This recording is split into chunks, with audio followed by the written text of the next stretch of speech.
Hey everybody, it's Rod from Advantage Firearms Training here again.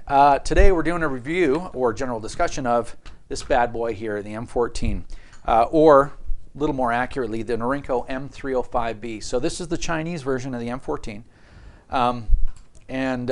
So we're going to chat a little bit about the differences between this and the American version, and also the firearm itself, whether it's a buy or no buy decision for you.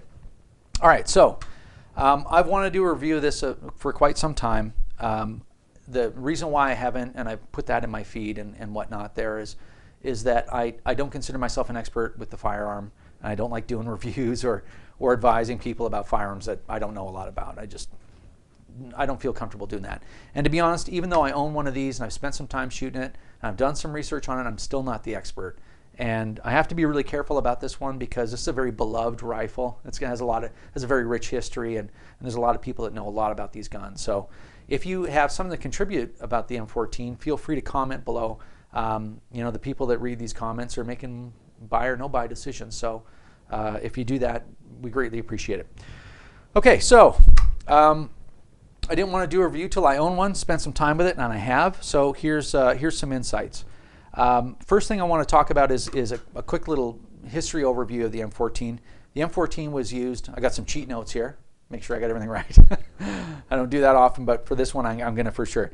This rifle was in general service from about 1959 to 1970. So it had a good run, but really not that long when you think about a service rifle. There was a couple of reasons why it was replaced. It is a really heavy rifle.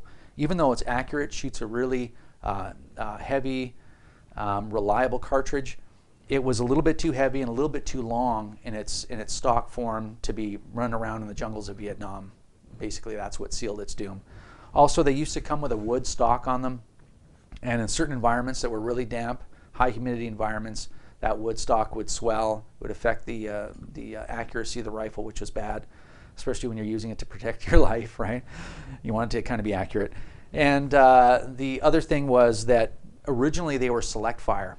So they were semi-auto and full auto, and they were considered to be absolutely uncontrollable in full auto fire, which you can well imagine. The caliber of this firearm is 7.62 by 51 NATO, which we call in the civilian world 308 Winchester. So that's a big cartridge. I mean, it's a hunting cartridge, right? These are classified as battle rifles, and the reason why they call them battle rifles is they're used in battle, and they're rifle. But besides that, they actually use a full-on rifle cartridge, right? One that you would hunt large game with. So, as I said, 308. So aside from that, let's talk a little bit about the rifle itself. So this one comes with a fiberglass stock because it's a modern production. It comes with a flash hider. That flash hider is pretty cool. I don't know how well you can see it on the video, but man, it's pretty mean looking. This version is the shorty, they call it. That means it has an 18.5-inch barrel. When they were in full production originally, the barrel was 22 inches. Man, that's really long. And the one I shoot in the range video, I'll put the range video in here, although a lot of you guys have already seen it. I put that range video, that range footage out, I don't know, a year ago when I first wanted to do the review. That rifle was so heavy, and I didn't say anything in that other video, but that rifle was so heavy I was having a hard time holding it straight while I was shooting it. But I mean, that one had a rail and all that stuff on it. So they are heavy. If you're going to buy one, I recommend that you go with the shorty. You're not going to lose that much accuracy, and I'll tell you, it actually handles a lot better when the barrel's a little bit shorter. It makes a huge difference. And let me just expand on that for a second. I don't want this to be too long of a review, but when it comes to barrel length, it actually can be really significant. I have a couple of 1911s. One of them has that full 5.25-inch barrel, I think, or a 5-inch barrel, and I find it to be really difficult to train with. Be waving that thing around. It has a lot of inertia. So because of that, I kind of didn't like the 1911 in general. I bought a shorter one, the Commander version, that has a 4 1/8-inch barrel, and I actually really like that pistol. It is an enormous difference. Even that 3/4 of an inch of metal, the frame and the barrel itself, makes a huge difference in handling. And in this respect, I'm recommending the shorty because I can actually handle this rifle around corners, playing around with it in the house. You know what you do when you have guns in the house. But it actually is you can handle it. So I recommend the shorty for sure. Now, I want to talk real quick about the differences between the American-made versions of this rifle and the Chinese-made versions. There are a couple of differences. but they are more similar than you might think. Back in, I believe, 1968, the U.S. government sold all the tooling, the actual tooling machinery for this rifle to the Chinese government. I guess they had thought because it was going out of production. I don't know if you guys actually know, if somebody knows out there why they had sold that machinery to China, then put it in the comments, because I'm sure it's an interesting story. But in any case, I guess they didn't think that they were going to produce it anymore. They just sold off the machinery. Well, China was like, yeah, we'll take it. And they started producing M14s for themselves. They were calling them Type 57 rifles. This was actually in Taiwan. So all the metal parts, the actual firearm here, is a real M14. It's not a knockoff. So that's really important to understand when you're thinking about why is there a price difference. The price difference is, I guess, labor and quality control and stuff like that, right? Just really fascinating. So this is truly an M14 just like they were produced originally right back in the 60s in America. What I think the difference is with the Chinese-made firearms are just that line of what makes it through quality control and what doesn't. So, and I've experienced this with my other Chinese firearms. I buy a lot of them, right? They're really reasonably priced and they work flippin' awesome. I'm not even gonna say great. I have to actually, put a little bit more emphasis on it. They're just great. The thing that you see with Chinese firearms, if I look at the stock, I can see there's a little blemish here and another one here. And then if you look at this this whole plastic heat shield, you can see some color variation and a few little casting marks, stuff like that. I think in the Chinese firearms, what they do is they look at stuff like that and they're like, oh yeah, that's fine. Put a firearm in it and let's ship it out. Whereas if American made, the level of quality is a lot higher. Maybe an American manufacturer would look at that and say, you know what, we're not putting our name on something like that. This got a big scratch in it or a blemish or a casting mark. We're not doing that. That one's a reject and it's going to come back around, either get repaired or melted down or whatever they're going to do, right? So I think that's probably a big part of the difference. As far as the rifle itself, when they come, they come in a plastic bag and there's like oil in the bag. Now I'm not saying the rifle's totally submerged, but man, I sat this rifle up like this and there was oil running out of this thing for 2 weeks. It was incredible. I had to pull it apart and wipe oil off of everything.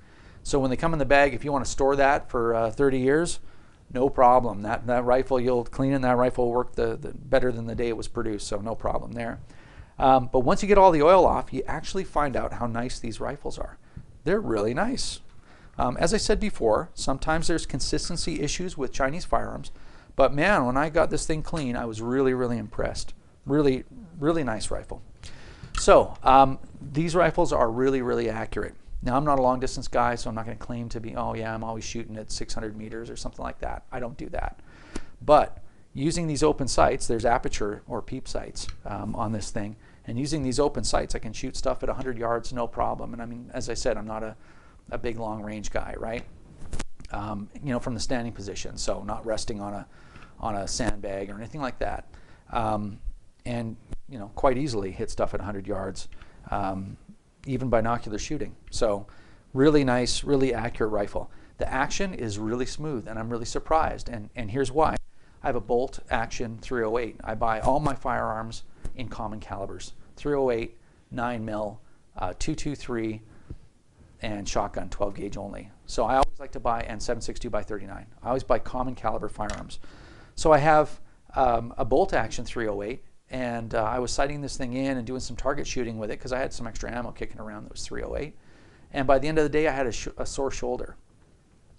I did the same thing with this rifle, shot 100 rounds with it, and it was no problem. The rifle shoots really, really smooth. And I think what it is, and there's a lot of firearms experts out there, if you know why, feel free to comment. But what I think it is because the rifle, for one, is very well engineered, and it's a semi-auto.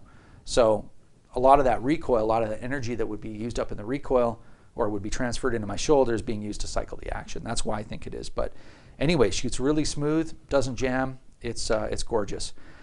The trigger is really quite nice.